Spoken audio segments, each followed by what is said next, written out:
Soccer fans across the nation had their eyes glued to the TV as the World Cup qualifying rounds are over and the draws for group stages were in. Canada obviously looking on, and they waited a long time, but they made it into the Group F with Belgium, Morocco, and Croatia. I'm here with Canadian soccer legends and Vancouver 86ers legends, Valentine and Paul Dolan. Thank you guys so much for joining me. First of all, what were the emotions like this morning waking up knowing that this was happening?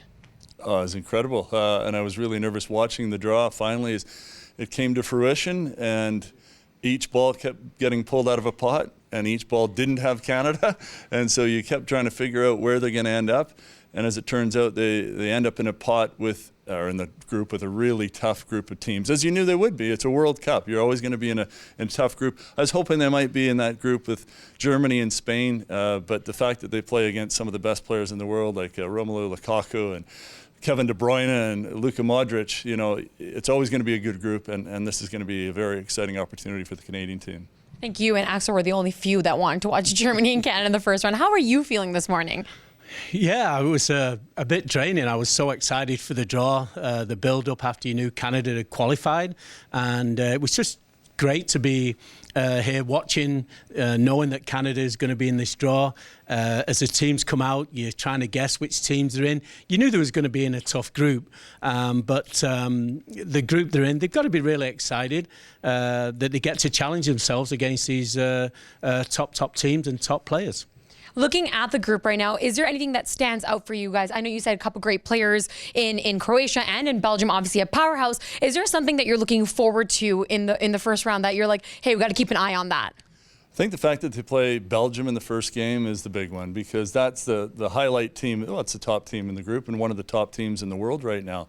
And the players that I mentioned too, it makes for an exciting first game. I think the fact too that it is the first game, maybe it's a little bit more of a cagey affair. You know, it's not getting Belgium perhaps on all cylinders, and Canada might be able to surprise them. But as it stands right now in world football, every team knows every other team they're playing. So I don't think Canada's surprising any teams right now. So it's tough regardless of who you're playing, but that's what I'm most looking for, is that first game. The World Cup qualifying, it was intense. A lot of games, 36 years in the making.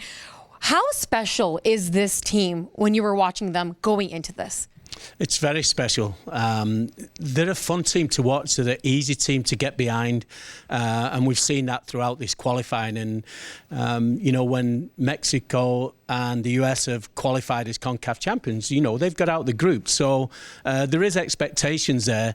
But the one thing I like about this team is you're going to go into these games knowing every game's going to be tough, but you're going to be excited to watch this team play, because they're not going to disappoint you. They work hard, they have an abundance of talent, and they're going to be in every game. And with a bit of luck, they can get some results and hopefully get out of this group. Let's take a little walk down memory lane. How different do you think this team is from the team that you guys played with, and how far do you think they can make it? Well, I don't want to say that we were happy just to be there, because we weren't. Every team that makes a World Cup wants to do something, want to score, they want to get out of the group if they can. The realistic expectation for Canada was, you know, maybe get a draw or squeak out a win if we could in 1986. 24 teams at the time, an extremely difficult group with the reigning European champions in France. And the different style of play that we played too is, I don't want to say we were hanging on, but we were hoping to nick a chance here or there. Whereas I think this team can come out on the front foot and scare some teams, and with their dynamicism, really attack, you know, and put other teams on the back foot. So I think John Herdman has no caps on what he wants from his team. He wants to be the first team from Canada to score in a World Cup, first team to get a point or a win. And he wants that team to get out of the first stage. And I think it's a big possibility with the way that they're playing right now. Let's shift over to the Vancouver Whitecaps. We've had, you know, Lucas Cavallini, you had Christian Gutierrez, Derek Cornelius. We've had a couple players even go for any chances to be a part of this qualifying group, but maybe they can make it to the World Cup. What do you see in the Whitecaps players and how special they are to be given the opportunity to go play in Qatar? Yeah, I think it's exciting for them to obviously be part of this squad.